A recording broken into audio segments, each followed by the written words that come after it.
Why is there such a stereotype that people that were famous when they were young are like a mess? The world that you're thrust into kind of like puts you right in line to have a breakdown. I'm sure being under extreme stress as a kid, like, is just gonna breed that kind of behavior. There's been a lot of tension surrounding the revival of iCarly. A lot of our experiences as recovering child actors, you forget that the experience that you went through isn't normal. But you can't take him away, he's mine. Ever since Jennette McCurdy announced that she wants nothing to do with the reboot, fans have been skeptical about the show's return. Just the amount of rejection that comes with acting, the amount of like wedging yourself into these roles that are other people. It's like, no, I deserve to be myself, man. Like, it's been enough of being other people, enough of spending my life trying to be who my mom wants me to be, and producers and record labels, and like, I'm done.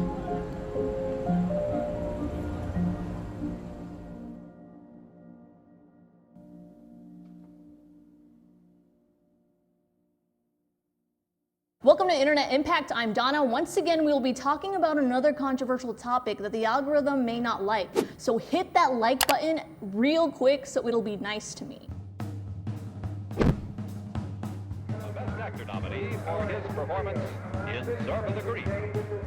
Also a past guest. You know, with the absence of social media years ago, the attainment of the celebrity lifestyle seemed like a distant reality, limited to those select few willing to uproot their lives and move to the land of dreams. Today, that goal feels more attainable to any kid around the world who has access to a cell phone. Several polls and surveys have shown an increased inclination for kids to do so as well. That got me thinking, though, of the system kids are put through in order to achieve this goal. All the horror stories of child actors who go off the rails. Is this all a coincidence, or is there a system in place purely designed to maximize the profit out of an individual, all at the expense of their well-being? To examine this, today we will be examining the case of former iCarly actress Jennette McCurdy and why she chose to leave acting indefinitely.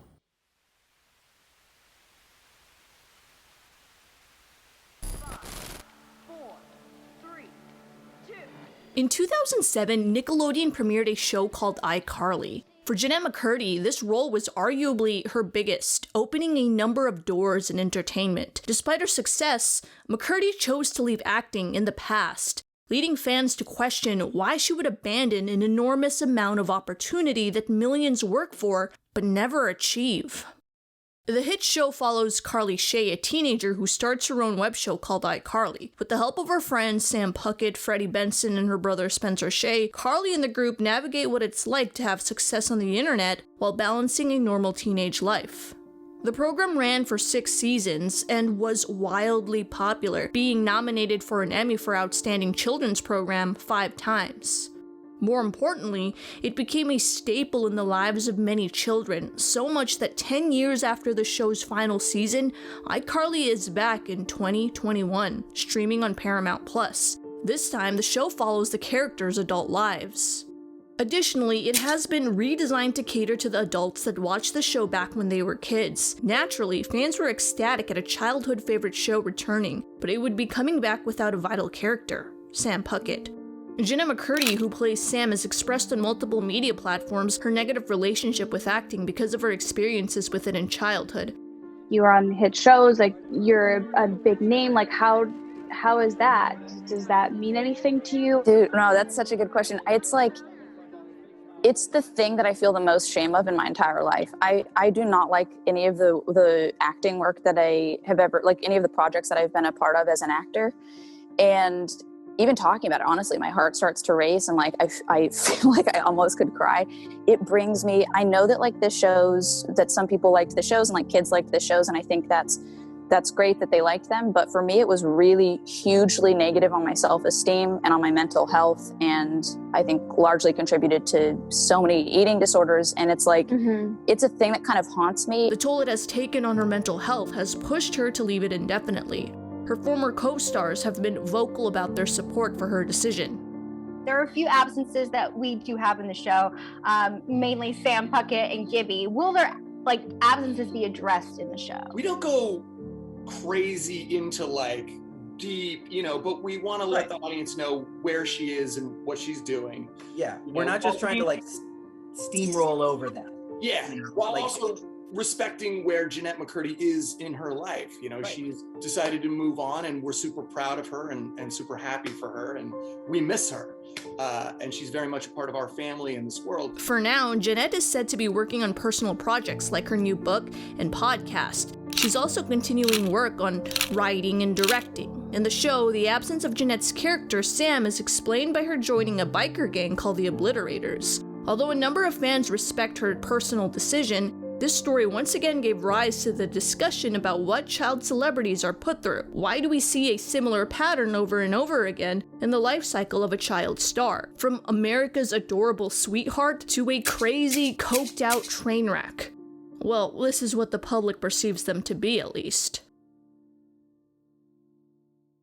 Before we critically examine the pipeline of what may lead a child actor to a seemingly destructive path, it's important to take in some considerations. There is little research done in this area. That is for a few reasons.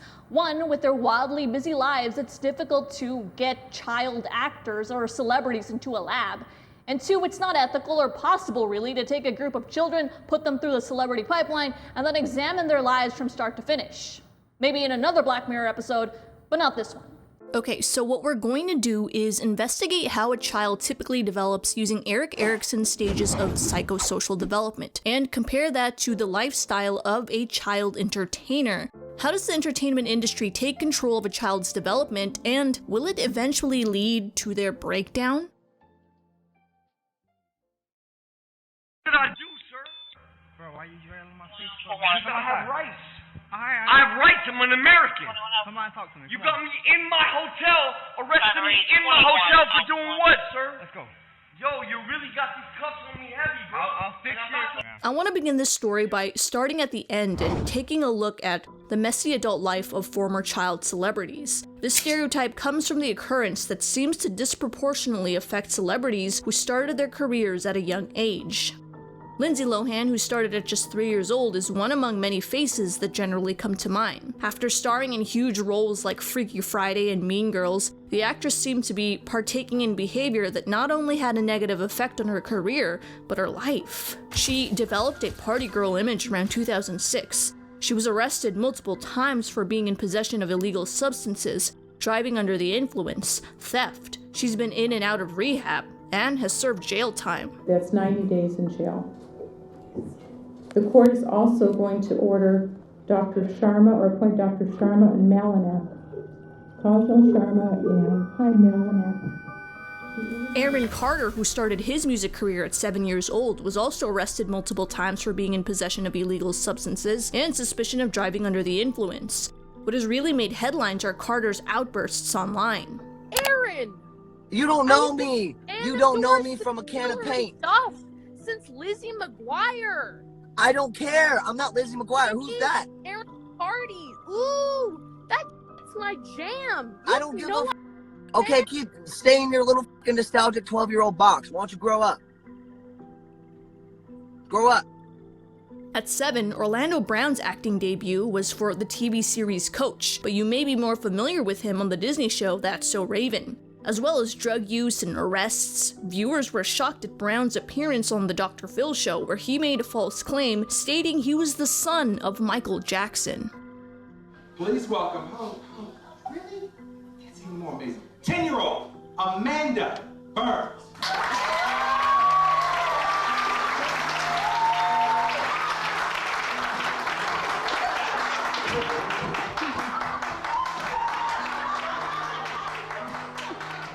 Amanda Bynes, another actor who started at 7 years old, has received a number of accolades, 7 Kids' Choice Awards, and a Critic Award. Though Bynes starred in several hit shows such as All That, The Amanda Show, and What I Like About You, we see her fall into the same destructive pattern: substance abuse, DUI, allegedly starting a fire in a stranger's driveway, and outbursts online.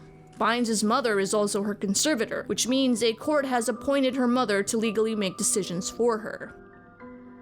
Jennette McCurdy, of course, has chosen to put an end to her acting career, despite the potential upside that may occur if she had chosen to continue. Because she has chosen to forgo the benefits that come with being on the iCarly reboot, it makes one wonder if the consequences of fame as a child are inevitable. The best way to speculate how the entertainment industry may ruin someone is to look at how a human typically develops. For example, in our lives, we go through developmental milestones that shape our perception of the world. For instance, at around 8 months to 15 months, human babies will start to walk. Now, there are people who are born with disabilities, or an accident may happen that will cause some to not hit that milestone. The way these two people view accessibility will be different. The able-bodied person may not give a second thought about accessibility issues. And that's because they've never had to think about it. The person who's been in a wheelchair all their life will most likely fight for pro-accessibility legislation because of how tremendously it has helped them in their lives. Both people see the world differently, live their lives differently, etc. Now, the reason why I chose that as an example is that it's something most of us can relate to and see the perspective of. Developmental milestones in the psychosocial department are a little more complex. So that has to do with age, when someone learns how to trust, autonomy, how to love, things of that sort. The reason why it's complicated is that it's difficult to put an age range of when these things actually occur. Culture even can affect it altogether. Because of these complexities, I want you to not pay attention so much to when these milestones are supposed to occur, rather pay attention to how they occur and how the celebrity lifestyle and system has disrupted it for a number of child actors. Let her out. Come on, go. Back up. Back up. Back up. Back up. Back up. Back up. Come on, everybody back up. Everyone back up. Back up. You know, I really, if I had an opportunity to shoot Britney Spears, I think I would. How do you feel about all the constant speculation about your virginity and whether you are a virgin or not? There's one subject we didn't discuss. What was that? Everyone's talking about it. Right. Well, your breasts. Is Brittany a bad mom? Hey, cameras out. Cameras out of the store right now. Why are you crying, Brittany? You okay, Brittany? Are you okay, Brittany? Please go away. What's up, Brittany? Go away. Everyone get out. Out. Hey. A prevailing characteristic in viewers is often seen when former child stars are harshly criticized in the public eye, and that is the lack of empathy.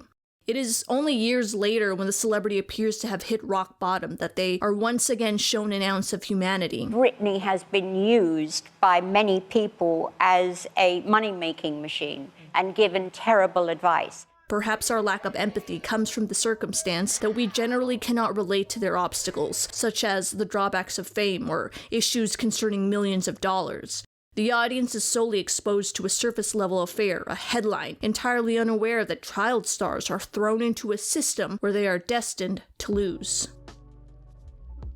We found the reason why you've been throwing up in the morning. Congratulations. Although it may seem like we're starting too early, bear with me, because this path to destruction begins here. Newborn humans are utterly helpless when coming into this world. They rely on everyone and everything around them to fulfill their needs: food, transport, comfort, someone to tell them not to eat tiny objects, and so much more. It is at this helpless stage that the newborn learns the psychosocial attribute trust versus mistrust. Parental figures are often the first relationship babies have to learn this attribute. If I am hungry, will my parents feed me? If I am in danger, will my parents protect me? The reason this is relevant is that several studies show a link between parental trust and adult relationships in the future. Is it possible that the type of trust normalized in infancy leads to a child's unconditional trust in the entertainment industry system, despite the negative effects it may have on them? Although not every child in show business had the same parental upbringing, a common one frequently seen is that of the stage parent. My little girl likes red vines! You little... This label is used by Jennette frequently to describe her mother. What's fascinating about this type of parent is that they may not be abusive in the typical sense where they physically abuse their child or speak down to them, but they may put their child in high-pressure situations like competitions and auditions, even though the child may not want to. They are also known to demand special treatment for their child. That said, it makes one wonder how the child's trust is affected. Stephanie had to pull forth. Each and every one knows the truth. I am not giving up. But you didn't learn the lyrics. She was upset. I'm telling the truth. Just because I didn't know you would the not get lyrics up. doesn't You mean- would not practice.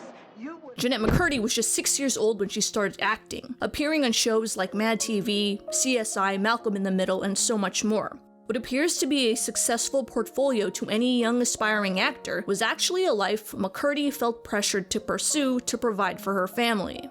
My dad was always working 2 to 3 jobs at any given time, and my mom would basically pick up shifts at Target. I just remember constant stress, constant arguments about money. My mom was quite erratic and kind of just like screaming and wailing and crying about not having enough, and I remember thinking like, well, this is not gonna work, and I don't want this for my future, and I don't want this for my family. And so when she put me into acting, I kind of got the message and understood the mission and just was like a little kind of soldier. From time to time, she would express how she didn't want to act anymore. I would cry on several occasions when it just felt like it really got to be too much. And I'd tell my mom, I don't want to do this anymore. But she would either say like, Net, you don't mean that. Or she'd say, well, we need this. So there were kind of 2 different arguments that she would hit me back with. And then I'd feel guilty and, you know, would keep doing it.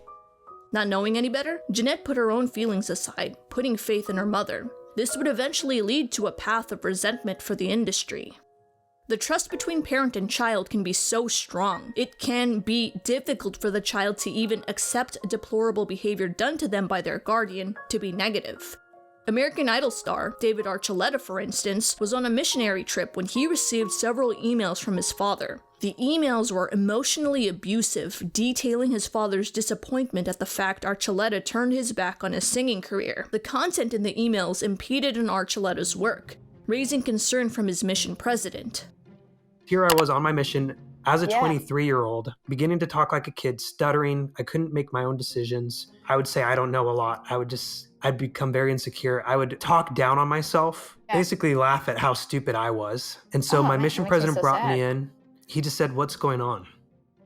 He knew the only way to explain his poor performance was to show his mission president his father's emails, but even this was a struggle to do. There was this like little glimpse for like just a moment saying, hey, give these letters to your mission president. And then there's like another voice in my head screaming at me saying, no, you would be betraying your dad, your own father. And so that was really hard for me.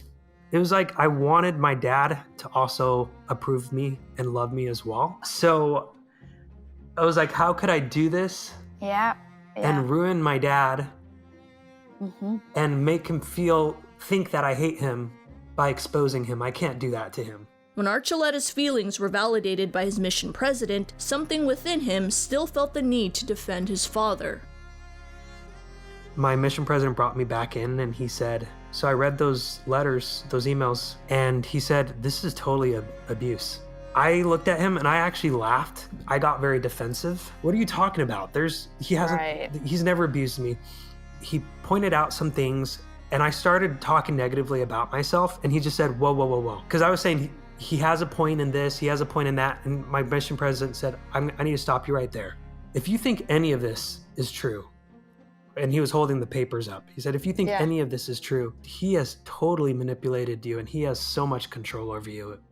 And it took about 40 minutes of him talking me through it until I finally accepted there's other kinds of abuse that's not just physical, but there's emotional and mental abuse. So, although trust may have developed through the caregiver providing comfort, food, and affection, there may be a secondary element that kids in entertainment are subject to.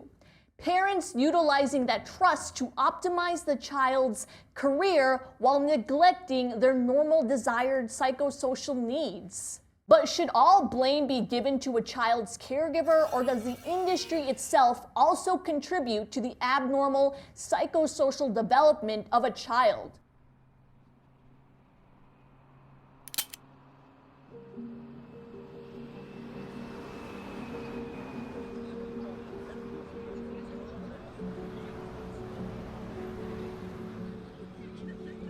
While some milestones seem to be totally in the parents' control and out of reach from the industry, the system it works upon can still have a major impact on a child's development.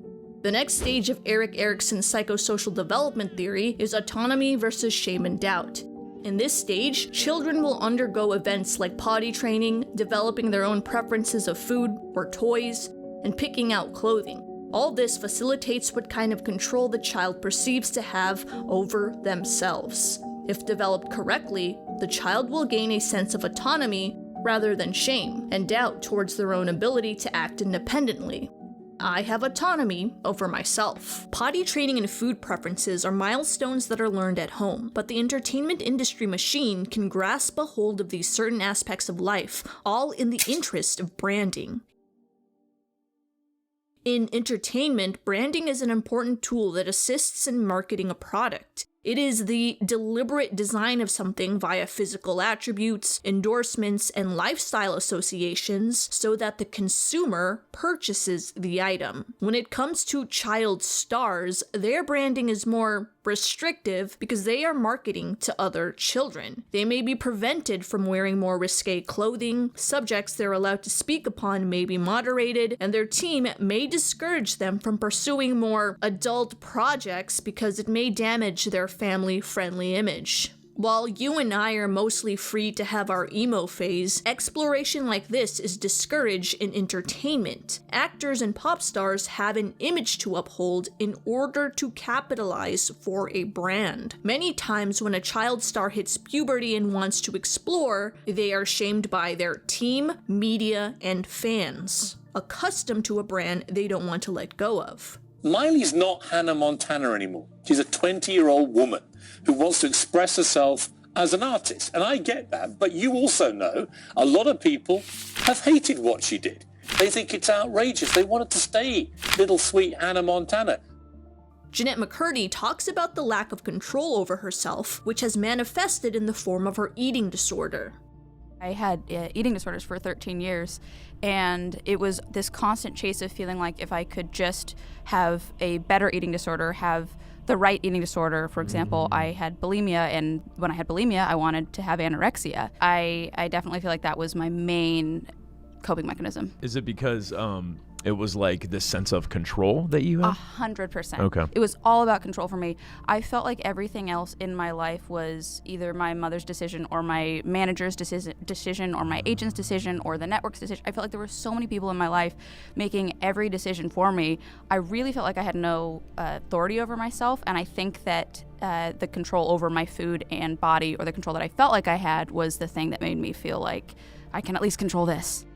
By 11 years old, the actress was accomplished at her craft and became the main source of income in her family. Attaining role after role in the space, her mother began to worry about Jennette's body development due to puberty. This change would mean losing roles that kept the family afloat. Because of this, Jennette was put on a strict diet in an attempt to keep her physically small and young for her age. Now, even if a producer isn't telling a child explicitly what to eat so they can achieve a certain look, show business naturally casts certain looks for certain roles. This incentivizes terrible, or maybe even just uneducated parents to place their children on strict diets. This was the case for McCurdy. I always remember feeling that my mom really struggled with my body, weight, and diet. She'd regularly compare my size to that of other girls. She'd portion out my meals for me. She'd help me count calories. At the time, instead of being bothered by her suggestions, I remember thinking that she was actually helping me. That she got it more than other moms, and that she wanted me to be successful. Are you sure you want that ice cream? You've already had 900 calories today. She'd remind me as I yanked open the freezer door. I'd pause, rethinking my decision, and then I'd lose my grip on the door and let it shut slowly as a wistful expression crossed my face. That's Mom, always looking out for me. So while a typical child is able to attain autonomy by developing their own food and clothing preferences, a child celebrity's career is able to interrupt this stage via strict diets or forcing a child to stay on brand in terms of clothing. All of this is done in the interest of financial incentives. The next stage in psychosocial development is similar to the second stage, which is coined initiative versus guilt. While the second stage is concerned with the independence of the self, your own food preferences, your own clothing preferences, etc., Stage 3 is concerned with using one's independence to interact with the world. So here the child learns to initiate activities outside of themselves, like planning activities, or choosing friends and creating games. Accomplishing tasks of such nature sets precedence in how they engage with their own initiatives during their adult lifetime. I am doing this task with a purpose, and I am confident in doing so. Children who are overmanaged by adults and demoralized from exploration may emerge with a sense of guilt from their own abilities, afraid to try new things, that what they strive for isn't important. By now, you've probably noticed a pattern, that all these developmental obstacles are caused by the rigid structure child entertainers are subject to. I am 12, and I am a machine. I'm currently contractually obligated to complete multiple overlapping projects. I'm president of a corporation with salaried family members and multi-vertical teams. Revenue models for billion-dollar media empires revolve around my peers and my faces, talents, and labor. It's possible that the constant work at an early age block a child to explore initiative. This may stunt them developmentally. Work at an early age makes it so everybody else has agency over them. Everybody in every department has to have a piece of you for them to do their jobs, of course, but still it's like you are physically not even your own. You're told to change a thing and the mic person's like touching your tits and you're like, okay, I guess. The child makes little to no decisions for themselves. Even when Jennette was acting, the interpretation of her characters possibly wasn't from her, but from her acting coach. I worked with the biggest kid actor coach in town, Marnie Cooper. But I didn't like that experience at all. But wait, acting coaches. I've never had one, so it's not fair for me to say, but I don't know if that format works for me. Like, once my own sense of logic gets wavered or thrown, I lose a lot of confidence. Your opinion sounds like the correct thing to me because it's such an intuitive experience that having somebody else kind of overanalyze, break down, and have a routine it's like that's kind of going against it. The whole thing is throwing yourself and your vulnerability into a role. It's so counterproductive to just be like, well, by here you need to hit this mark and that. It's like you can't wedge yourself into logic for acting. Come on, right? Time and time again, a number of kids in entertainment have spoken up about the loss of childhood or having to grow up quickly. Yeah. Eventually, I reached 18 years old and thought, I have not had a childhood at all.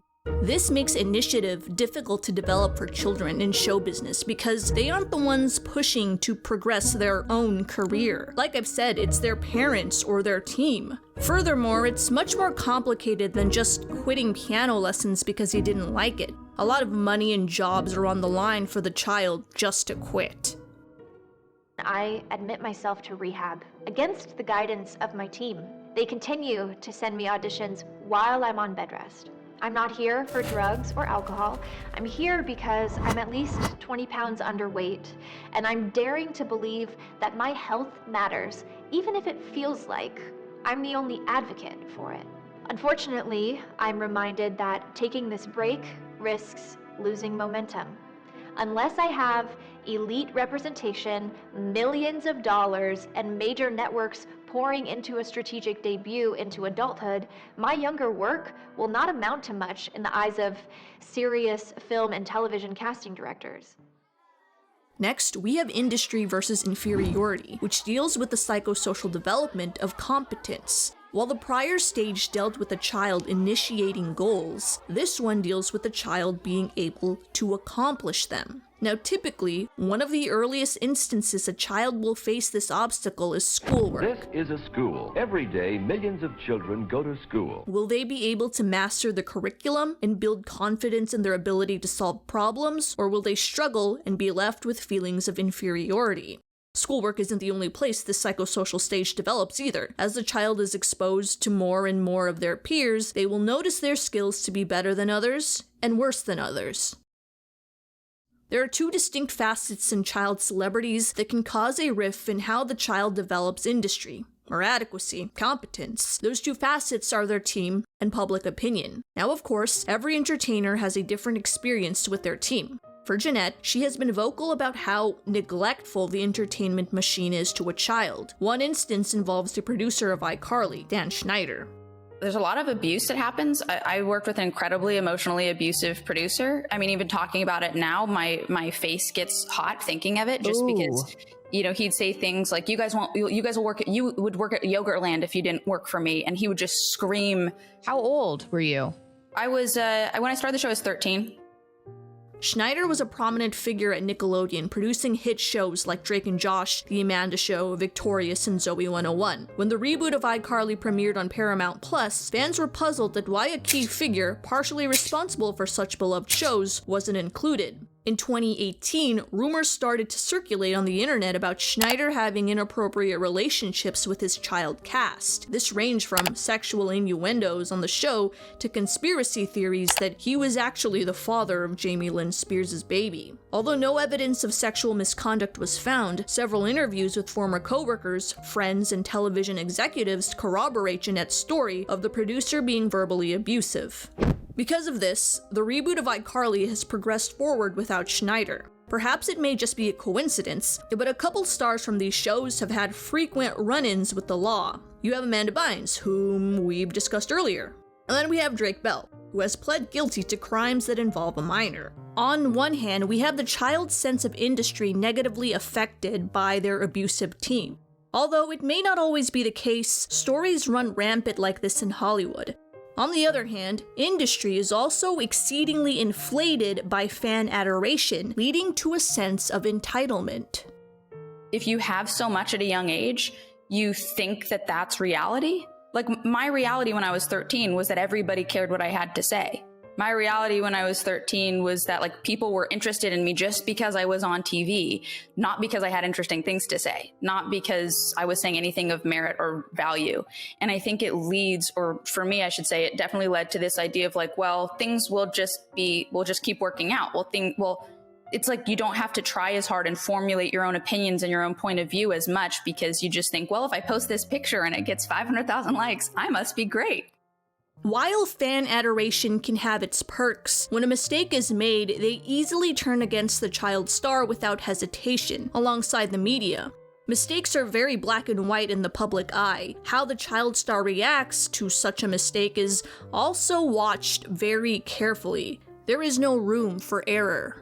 After the final episode of iCarly, Nickelodeon used its success to launch a new show called Sam and Cat, starring Ariana Grande and Jennette McCurdy. After just 1 year, the show ended, generating a buzz on the internet as to why this may have happened. Some attribute the show's abrupt end to racy photos of McCurdy being leaked on the internet. The drama was also bolstered when McCurdy announced she wouldn't be attending the Kids' Choice Awards. The fans were hungry for an explanation, causing Jennette to put out a statement on Twitter. I wish I could explain everything as thoroughly as I would like to, but unfortunately, a simpler explanation is all I can write. I was put in an uncomfortable, compromising, unfair situation. Many of you have guessed what it is, and I had to look out for me. I want to thank those of you who have reached out with kind words of support, McCurdians and Arianators alike. No matter who or what you support, I believe in supporting fairness first. If you have done that, thank you. My previous tweet has nothing to do with pics leaked. Oh, you guys, lol. It has to do with how Nickelodeon treated me. That's all. Thanks for the love. A spokesperson from Nickelodeon verified the tweet, also explaining the leaked pictures did not cause the cancellation of the show. The photos caused no issues between McCurdy and the network and we have the utmost respect for her. Although this rumor was debunked, fans then came to the conclusion that the end of the show was caused by a feud between McCurdy and co-star Ariana Grande. The Sam and Cat fanbase were at odds with each other, taking the side of their favorite actor. With the unsolicited opinion of a crowd in media and an overbearing team, the child's feeling of industry or competence is ultimately compromised. Who are they supposed to listen to? Even if they did make a decision, a mass amount of viewers will always be critical of that move. It is impossible to make everyone happy. Humans are simply not designed for this much criticism, or praise for that matter, especially a child still navigating the world. Erik Erikson's fifth stage of psychosocial development is identity versus role confusion, colloquially known as, "It's not a phase, Mom." Although Erikson states that this stage happens in adolescence, critics have argued that this can happen throughout one's lifetime, and simultaneously with other stages. This stage refers to one finding where they fit into society. Here you will find the adolescent experimenting with different roles. One way to do this is through different friend groups, the jocks, the nerds, the band kids. More ways this is done is through relationships, jobs, and hobbies. Experiences in this stage will contribute to building one's identity, your core beliefs, your values. This very phase may explain why youth subculture emerges in teenagers more than any other age demographic. You had your flappers in the 1920s, greasers in the 50s, and e-boys and e-girls today. Can you think of different types of 40-year-olds? Probably not.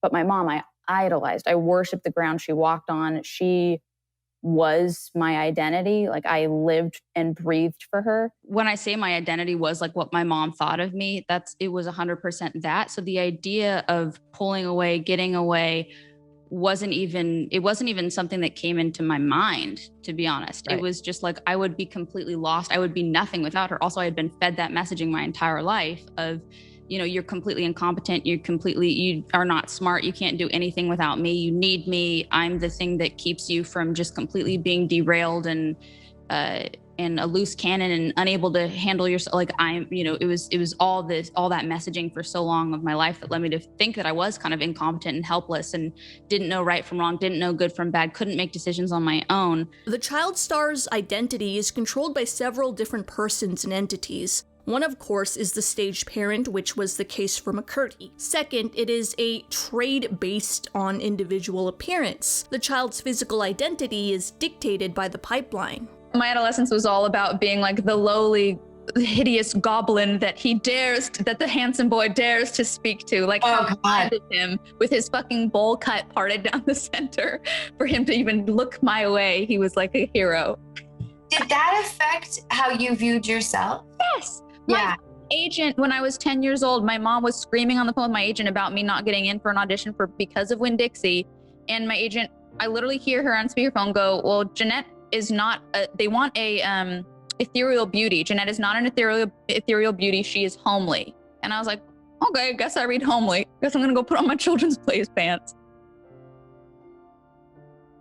Additionally, fans project the child star's brand image onto the actors, even if that image is not their actual identity. Oh my god, are you Sam? No. The Sam Puckett character Jennette played was vastly different from how she actually was in real life. On the show, Sam's personality is anti-authority, aggressive, witty, and sarcastic. She's been in juvenile detention, arrested, and will often do anything to avoid work. One of the most distinguishing characteristics of Sam is her insatiable love for food.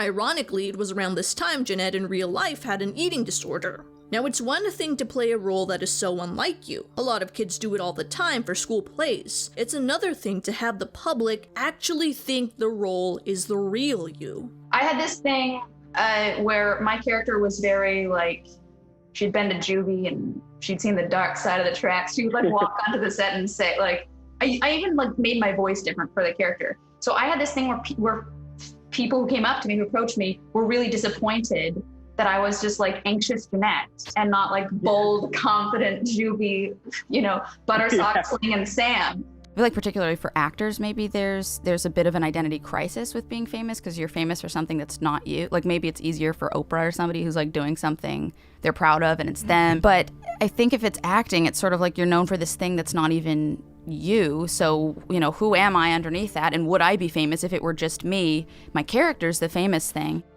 In various interviews, Jennette has mentioned how embarrassed she has been playing a role such as this one. One of her co-stars, Noah Monk, who plays Gibby on the show, has expressed a similar sentiment. I've been an actor since I was like 10 years old. I got commercials here and there, like commercials, and then small TV shows, and then small parts in movies, and then I got iCarly, and that kind of just like was the role that took me for 5 years.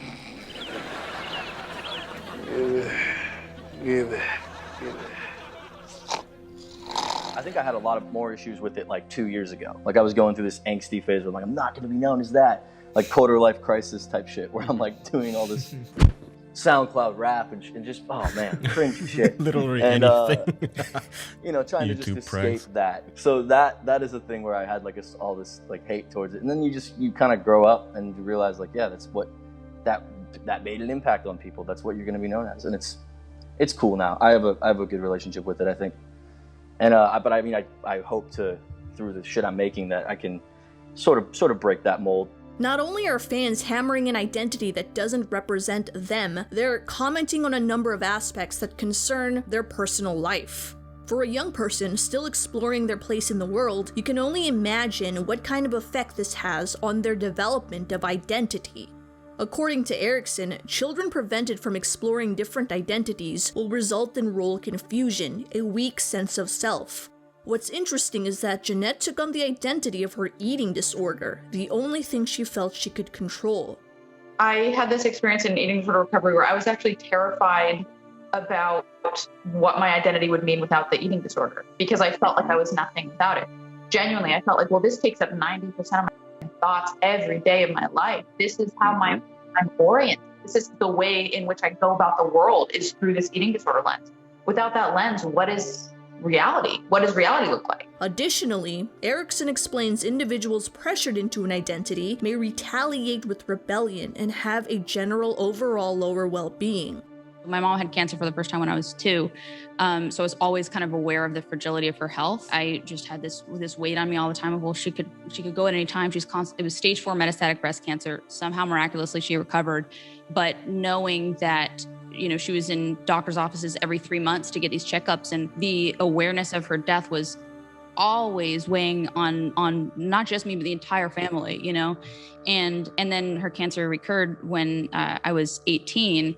And I actually think that would have been exactly the time, that was like 5 years into the show, that would have been exactly the time that I would have been like, F you, Mom, I don't want anything to do with you, I'm leaving you, where I would have started really just, I think, rebelling like like very intensely. But because of her cancer, then I felt kind of roped back in with that guilt and that obligation and just all those overwhelming feelings that come with the imminence of death. With all these components controlling the child's identity, they have little to no room to control it themselves. So why don't they just leave? If their lives are so out of control, surely they have enough resources to pursue something else. Well, it isn't that simple. When individuals leave a cult or toxic relationship, it's possible for them to find support, whether it's from sympathetic strangers or family members ecstatic they've been able to break free. Former child stars don't often receive the same kind of sympathy because everyone around them benefits from their career path. When Jennette was 21 years old, her mother died, putting an end to the blind trust of her stage parent. That led to an identity crisis of sorts for me, where I was realizing, well, shit, my mom wanted me to be this actress, and that wasn't my dream, and what do I want out of my life? So I quit acting and began pursuing writing and directing, which is what ideally I would like to make a career out of. At this point, you think people in her life would support her decision to quit acting in favor of her well-being, but the opposite happened. Everybody around me is telling me that I'd be crazy to walk away from this. So there's nobody who's really saying like, hey, you know, do what's best for your mental health. There wasn't really that advocate other than my therapist. So it was like this really difficult decision to make, and it took months of back and forth, and I felt like I was just kind of like trying to tiptoe around it and I'd be like, well, maybe I'll just like do this one thing, or maybe I'll do this one thing, when really inside what I wanted was just like no, you need to quit. You have to stop. You're not going to be okay if you keep going. Doesn't matter how many other people are weighing in on this. I definitely lost some friends who was sort of, less available or less interested. It was very telling. When everyone around you was telling you that you've made the wrong decision and you've been raised to trust the system, it's easy to see why child stars fall by the wayside. I felt like I was having a private breakdown, and I knew with how the press was at that time toward me, I knew that all it took was one misstep and I would just become another one of those, and the story would become very publicized, and it would become just, I felt that energy of like, oh God, this is going to be a public breakdown. I felt it looming. So I quit, and it was a hard decision, but I felt like I needed to do it. Now, there are more stages in Erik Erikson's stages of psychosocial development, but since we are focusing on the development of what may affect a child's star, we will not be going over the rest. However, it's quite clear how a child star's upbringing may alter the way they develop from that of a typical child. I think the irony in constantly trying to live up to adults and be like adults when you're a kid is that I feel like for the first half of my 20s, I felt like I was less adult than my peers, like significantly less adult, because I felt like I was so emotionally stunted.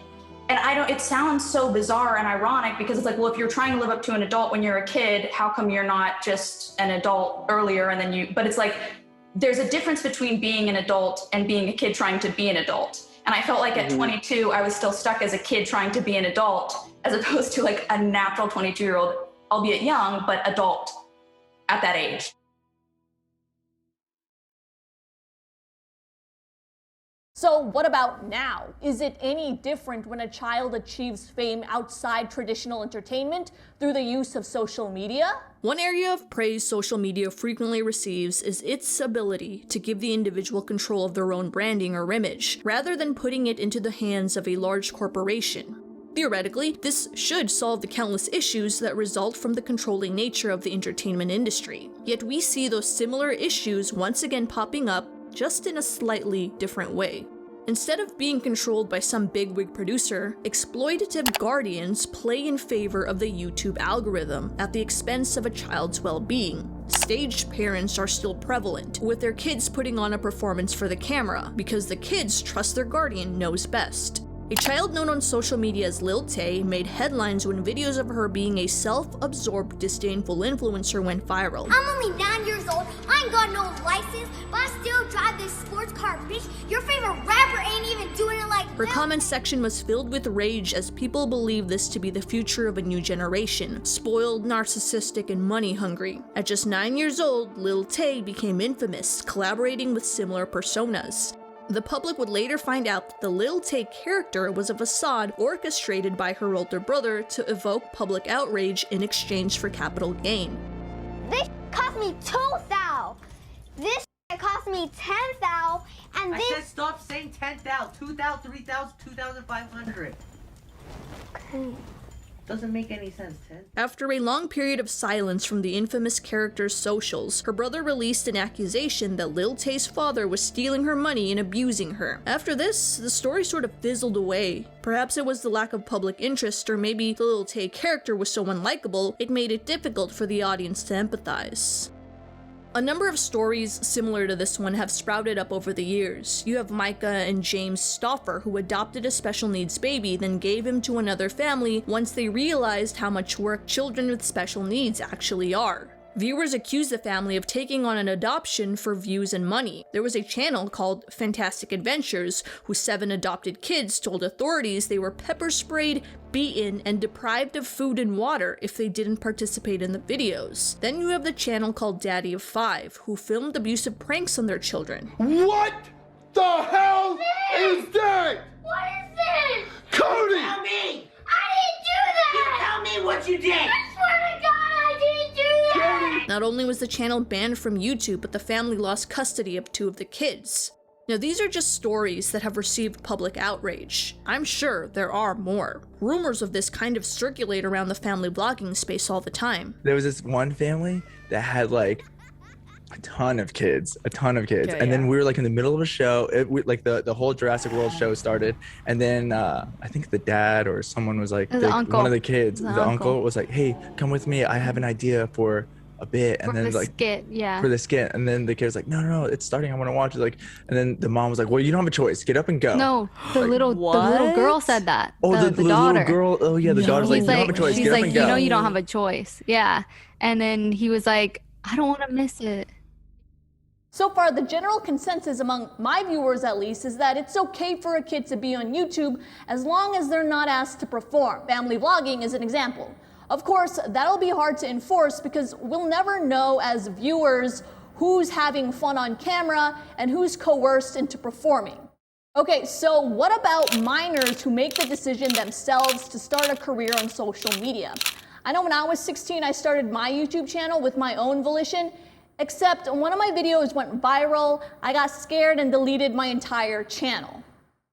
When Jennette's mother died, she turned her back on acting to pursue a career in writing and directing. She explained that acting was predicated on the dreams of her mother. She was living her life vicariously through Jennette. When the parental relationship ended through her passing, the former iCarly star had lost her purpose to pursue this journey any further. She's illustrated this relationship with her one-woman show called I'm Glad My Mom Died. In addition to her directing and show ventures, she's gained a substantial following with her podcast called Empty Inside. While the podcast is still in the public eye, Jennette claims this venture to be more fulfilling because it's something she has control of. One episode in particular, featuring the Dolan twins, discusses a minor's choice in pursuing fame through social media. Very similar to Jennette, they have scaled back on social media despite their tremendous success. These famous siblings boast more than 10 million subscribers on YouTube. And the Streamy Award goes to the Dolan Twins! Interestingly enough, the Dolan twins share a number of the obstructions in child development that are discussed in child actors of traditional media. One of the most apparent is fan adoration, which comes with the groups of haters. In 2019, the Dolan twins lost their father to cancer, and it was around this time it seemed like they were publicly showing signs of distancing themselves from their online brand. It's hard enough losing a father, but then fans, or perhaps haters, started rumors of where the location of the funeral may be on social media. Taco Bell merch and free cars were all things trolls promised fans. Not only is the social media lifestyle very similar to that of a traditional celebrity, but the mental toll it takes on these kids seems to mirror the child entertainers as well. Is it on? I totally don't know it's on. Wait, is it on? You texted me a few nights ago and said you guys have been doing this since you were 14. Yeah, uploading weekly since we were 14. Like, and from 14 to 19, that's like, you grow like a lot. You know, you're becoming like, literally, it's a go from a kid to a man. We have always been thinking about, oh, like, we need to get a video up next Tuesday. We need to get a video up next Tuesday. So like, we feel like it's kind of stunted our personal growth as well in a way. Things like clothing choice was dictated by social media. Although no one told them to dress a certain way, it was rewarded on these platforms. Like, I was doing the thing where I was getting expensive clothes and driving a cool car and things like that. I think the whole time I was just trying to convince myself that that's what I truly wanted for myself.